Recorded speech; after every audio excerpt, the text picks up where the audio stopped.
50 years, we've only had 2 governors serve consecutive terms without being indicted, impeached, or arrested. Before long, your heart is just broken over our state. This is sweet home Alabama, and I think we all think we deserve better. So as we were going through this, I became part of a grassroots organization just to find somebody.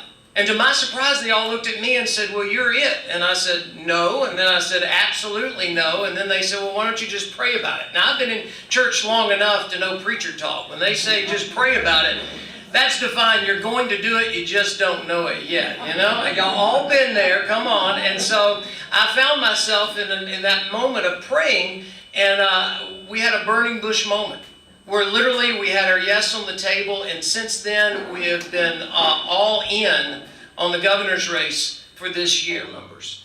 We're looking for people of conviction and character that will stand tough on issues. So you need to know about the person.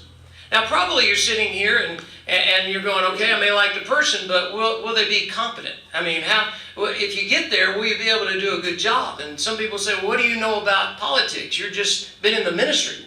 To which I remind you, I've worked in church for 30 years. I got politics down pat, okay? I know how politics works. And it is one of those situations where when you think about competency, think about any other profession outside of ministry that touches every aspect of life. I mean, just think about it. We're there at birth, we're there at death. We're there at crisis, we're there at success, failure, joy. I mean, you can learn policy, but the future of Alabama is not found in sheets of paper. It's found in our people. And they're looking for a leader who can lead us and cast this vision. So if you're thinking about competency, may I just remind you that as the ministry that I've been allowed to lead, we started in '87, now we're a multi-million-dollar nonprofit organization. If I didn't understand cash flow and profit and loss and balance sheets, if I couldn't drive together a team, you're not going to be in ministry long. So I just hope I can subside anyone's fears of sitting here going, well, can't this person lead our state? Well, you know what? When you stand before people and there's eternity hanging in the balance, you take that serious. Listen to me carefully. Starting in 9th grade, there's going to be mandatory drug testing for any option of, you know what, hey, kids bring life into the room, you know? Can I just tell you, I mean, I don't mind kids being in here. I've been preaching in churches for 30 years. I remember one time I was doing, I'm sorry, I'm going to divert this. This is too good to keep to myself.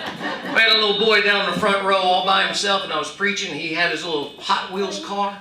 Mom wasn't there. You know that means, that spells trouble. He went up and down the front pew just going, "Rrr." So I wasn't trying to make him, I was just kind of raising my voice, and the little boy, I mean, he was like, "Rrr." He kind of downshifted, you know. I thought he thought we were playing a game. I don't know. So finally I had enough. I just told him, I said, young man, stop. Never forget this. He went, "Rrr." So, you know, when things like that happen, it does not bother me at all, okay?